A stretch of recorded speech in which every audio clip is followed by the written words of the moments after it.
Assalamualaikum warahmatullahi wabarakatuh dan salam sejahtera. Beberapa hari yang lalu di Parlimen memang riuh dengan permasalahan yang dibangkitkan oleh kenyataan yang dibuat oleh kerajaan yang diwakili oleh Menteri di Jabatan Perdana Menteri Datuk Seri Taqiyuddin yang menyatakan bahawa darurat dan proklamasinya dan ordinan ditamatkan.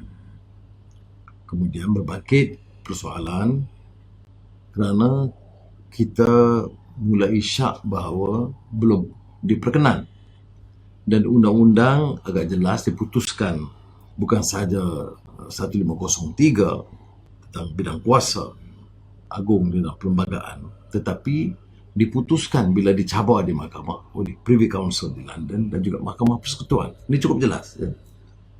Dan Perdana Menteri cuba berhelah menjawab bila keluar kenyataan daripada Istana Negara. Ini saya agak mengejutkan kerana jawapannya itu pun yang akan saya sentuh kemudian.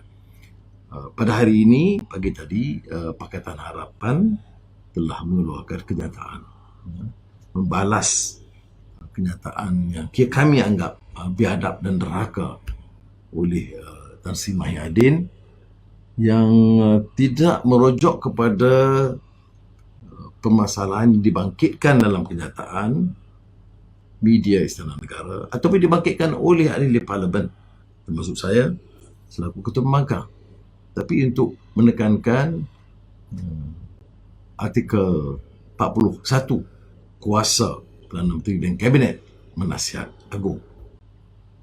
Jadi kenyataan balas ini memberikan gambaran tentang keadaan sebenarnya dan saya harap rakyat meneliti kenyataan ini ditantangi oleh saya, Saudara Muhammad Sabu dan Saudara Lim Kuan Ing. Selepas itu, kerana masalah juga menyentuh tentang masalah perundangan, maka diperinci oleh jawatankuasa perundangan kita yang melihat dari sudut perlembagaan dan perundangan yang juga mengaitkan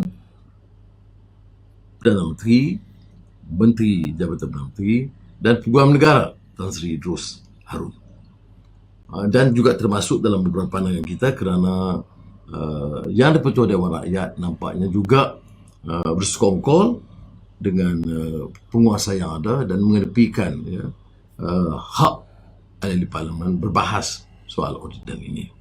Dan saya juga minta saudara teliti kerana isu perundangan ini dijelaskan. Baik.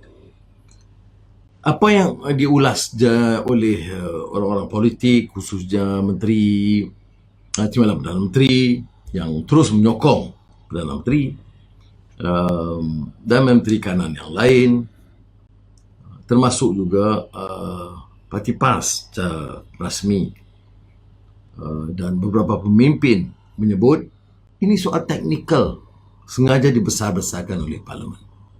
Saya minta rakyat seluruhnya membaca kenyataan media. Kenyataan media ini ulung kali dikeluarkan oleh Raja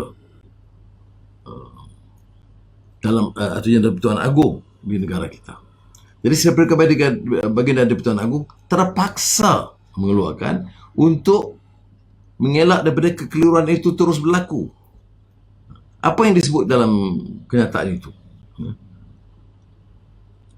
Mengelirukan Parlimen. Kerana kenyataan itu seolah bukan mengelirukan, maknanya menipu. Istilah biasanya maknanya hal yang belum diperkenan disebut selesai. Padahal undang-undang jelas. Kemudian nasihat khusus baginda di-Pertuan Agong diketepikan. Dan nasihat itu bukan nasihat untuk kepentingan pribadi atau istana. Nasihat itu untuk menghormati perlembagaan. Merujuk kepada Parlimen. Biar Parlimen bahas. Dan itu diketepikan. Dan yang disebut jelas ialah membelakangi perlembagaan yang di-Pertuan Agong. Ketua Utama Negara Malaysia menyatakan kerajaan pimpinan Tan Sri Mahyadin ini telah membelakangi perlembagaan dan juga kedudukan Raja Yang di-Pertuan Agong. Ini kenyataan istana negara. Apa ulasan pemimpin politik? Ini soal teknikal. Bukankah ini biadab? Kalau ini umpamanya ketua kampung bagi pandangan, kita boleh ulas. Ini ketua utama negara berikan saranan dan di kenyataan, dan ulasan kita ini masalah teknikal. Sama ada dia itu jahil tentang perundangan dan tidak menghormati institusi Yang di-Pertuan Agong, si Raja, atau memang biadab sama sekali. Ini keadaan. Sebab itu saya ingin merujuk semula kepada kenyataan istana negara. Saya tekankan bahawa ini yang menyebabkan kita mendesak, mengasak habis-habisan. Kerana dengan cara tipu helah pelbagai, parlimen yang bersidang itu pun persidangan parlimen khas. Dia tak gunakan peruntukan biasa kerana dari awal dia takut dengan proses biasa. Dia tak mau adakan pengundian. Macam semalam, tangguh 2,5, tangguh 3,5, tangguh 5 suku. Jadi kita tunggu begitu. Kemudian tangguh lagi. Maknanya diperalatkan institusi itu untuk kedudukan mereka. Dia takut ada pengundian kerana tidak yakin dengan jumlah dukungan kepada kerajaan. Dia boleh sebut kenyataan umum, ya kami yakin, kami tetap kuat. Tetapi uji di parlimen tak berani dilakukan. Dan ini yang menjadi masalah. Kalau Yang di-Pertuan Agong umpamanya punyai kepercayaan mereka ini tidak ada jumlah yang cukup, tidak ada keabsahan, legitimasi, saya anggap Yang di-Pertuan Agong tak patut dengar. Tunggu dulu. Tunggu dia yakinkan parlimen dan rakyat dan Yang di-Pertuan Agong bahawa dia punya kekuatan dan punya hak untuk memerintah negara ini. Ini yang berlaku. Baik. Kalau kita rujuk kepada jawapan Perdana Menteri, saya kenal dia, saya kan. Dia pernah jadi Menteri Besar. Tetapi jawapannya, surat itu bukan surat biasa. Surat itu, nadanya itu biadab. Kalau kita menulis kepada Yang di-Pertuan Agong, institusi ini, kalau kita ada institusi, kita bercakap. Kepada orang lama, kita cakap begini. Kepada Raja, kita cakap begini. Sebab kita gunakan patik. Kita sebut tuanku. Dan junjung kasih.